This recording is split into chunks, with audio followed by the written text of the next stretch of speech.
આ પૃથ્વી ઉપર પ્રેમની અનરાધાર વર્ષા ક્યારેય થઈ નથી.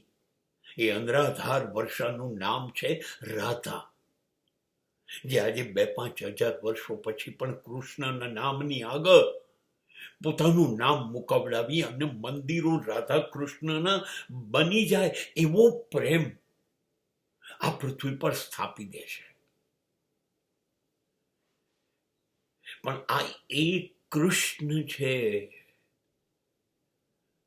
જે ગોકુળ વૃંદાવનમાં રાધા સિવાય રહી નહોતો શકતો.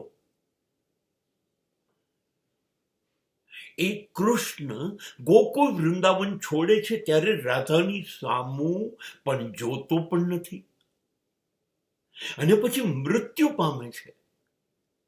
ત્યાં સુધી ક્યારેય ગોકુળ વૃંદાવન તરફ નજર કરતો નથી, કે ક્યારેય રાધાને મળવા જતો નથી, રાધાને યાદ કરતો નથી. આ એ કૃષ્ણ છે. અને એ જ કૃષ્ણને જ્યારે પાર્થીનું બાણ પગમાં વાગે છે ત્યારે રૂક્ષ્મણી પૂછે છે કે ઈશ્વર,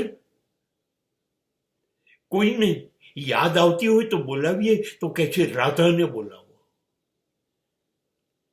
વર્ષો પછી એ રાધાને ભૂલી નથી શક્યો એનો પુરાવો આપે છે.